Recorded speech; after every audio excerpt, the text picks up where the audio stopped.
Hi, in this video I will discuss the use of punctuation in academic English settings. In English, there are various punctuation marks used to separate sentences and their elements and to clarify meaning. These include the full stop, the question mark, the exclamation mark, the comma, the colon, the semicolon, brackets, and quote marks. In English, you use full stops to end sentences and commas to separate elements within sentences. This is also common in academic settings. In the following example, you can see how the full stop is used to indicate when one sentence ends and another begins. You can also see that the commas are used to separate different parts of the sentence. The comma before the "and" is known as the Oxford comma and is used in a sentence to indicate the different elements in a list. Use of the Oxford comma is stylistic, meaning that some style guides demand its use while others don't. Whether or not you use the Oxford comma is therefore generally up to you. The example sentence also includes a colon. The colon is used to start a list of items in a sentence. In academic English, you are unlikely to use question marks or exclamation marks in your writing. Question marks are uncommon in academic writing because the person reading your text is unable to answer you if you ask them a question in your writing. It is also not common academic practice to include rhetorical questions in your writing. Exclamation marks are not usually used in academic writing because you need to be more objective in an academic setting. Use of an exclamation mark usually conveys emotions such as surprise or amazement, making your writing less objective. You are therefore encouraged to rephrase your sentence so that it does not require you to use an exclamation or question mark at the end.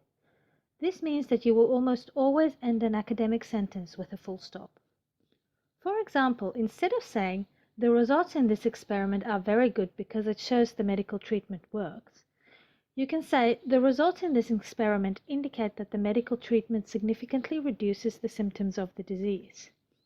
In the first sentence, the writing focuses on the fact that you think the results are great, while the second sentence is more objective, focusing on the main findings rather than your opinion. This makes the writing more objective. The semicolon is used to join two independent clauses that are related. Look at the example in the following sentence. I like coffee. My friend prefers tea. In this sentence, there are two independent clauses. Each of these clauses can be a separate sentence. However, because the two ideas are related to each other, I have used a semicolon to join the two independent clauses together. Semicolons are rarely used correctly by students in their academic writing, causing much frustration for lecturers.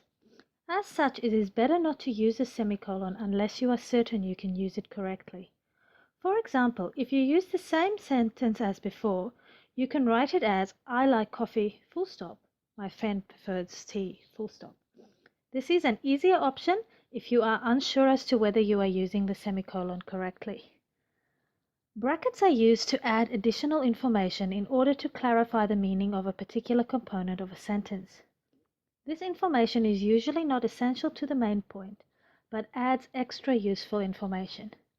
Therefore, the information in the brackets can be removed and the main point of the sentence remains the same. An example is shown on the screen. In this example sentence, the author has restated the statistics in a different format to make it easier to understand for the reader. If, however, the information in the brackets was removed, the main point of the sentence would remain the same. You will encounter quote marks in academic writing whenever an author's direct words are used in someone else's writing. In these cases, the quotes are always accompanied by references stating where the information came from. It is important not to overuse quotes in your writing. Quotes are generally used when the author is particularly famous in the field or when the use of the author's direct words would make a person's argument stronger. For example, the following sentence uses a quote to directly reference the idea of a particularly famous scholar in the field.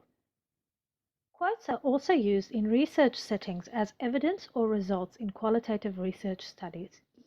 In these cases, the quotes do not normally have references, as the quotes are the data obtained in the specific study or experiment.